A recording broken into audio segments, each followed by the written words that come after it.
দালাল চক্রের খপ্পরে পড়ে ছানি অপারেশন করে দৃষ্টিশক্তি হারালেন ৩ জন।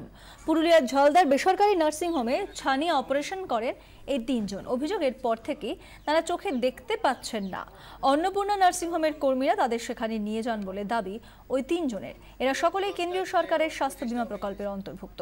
অভিযোগ, গ্রামে গ্রামে গিয়ে এই প্রকল্পে অন্তর্ভুক্তদের নিয়ে আসা হয়। অনিচ্ছুকদের স্বাস্থ্য বীমা কার্ড, এমনকি ভোটার আইডি কার্ড কেড়ে নেওয়ার অভিযোগও উঠছে, যদিও অভিযোগ অস্বীকার করেছেন নার্সিংহোম মালিক। অনুপ মুখার্জি আমাদের প্রতিনিধি আমাদের সঙ্গে রয়েছেন টেলিফোন লাইনে। অনুপ, কিভাবে এটা সম্ভব হলো?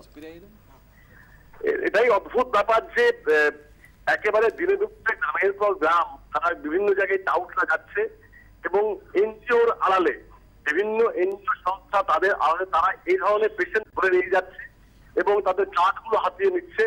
তাদের বাধ্য করা হচ্ছে, তাদের বলপূর্বক সেখানে নিয়ে গিয়ে এবং নিতান্ত পরিকাঠামোহীন এমন একটা জায়গায় তাদের নিয়ে যাওয়া হচ্ছে। আগেও সেখানে ক্যাটার একটা অপারেশন হচ্ছে কিনা সেই নিয়ে প্রশ্ন উঠছে এবং ৮০ কিলোমিটার দূরের একটি নার্সিংহোমে নিয়ে যাওয়া, যেখানে সেই ত্বকের স্বাস্থ্য কেন্দ্র রয়েছে এবং এখন এই ক্যাটারেক্ট অপারেশন জেলা হাসপাতালে হয় এবং সেখানে একটি অত্যাধুনিক একটি বেসরকারি হাসপাতাল রয়েছে যেখানে কেবল চোখের চিকিৎসা। সেই জায়গাকে অতিক্রম করে তারা নিয়ে যাচ্ছে একটা প্রত্যন্ত এলাকায় এবং লোকচক্ষু অন্তরালে। এবং অতীতেও এই নার্সিংহোমকে নিয়ে বিভিন্ন সময় প্রশ্ন উঠেছে, সেখানে জাল ডাক্তার অতীতে গ্রেপ্তার হয়েছে। সেইরকম একটা জায়গায় এই ধরনের অপারেশন হচ্ছে এবং এই হাসপাতাল কি করে নথিভুক্ত হয়, কেন্দ্রীয় সরকারের যে তালিকা সেই তালিকায় এই অন্তর্ভুক্তি কি করে হলো? প্রশাসনের কাছে খবর আছে?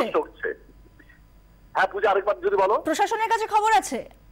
প্রশাসনের কাছে ব্যাপারে কিছু খবর আমাদের কাছে খবর পেয়েছেন এবং সেমওইচ জেলা শাসককে লিখিতভাবে যারা প্রতারিত তারা অভিযোগ করেছেন, স্থানীয় থানাতেও তারা জানিয়েছেন বিষয়টি, কিন্তু আদৌ প্রশাসন এখনো সে ব্যাপারে কোনো সদর্থক ব্যবস্থা নেয়নি এমনটাই জানা যাচ্ছে। ধন্যবাদ। অনুপ মুখার্জি আমাদের প্রতিনিধি ছিলেন টেলিফোন লাইনে।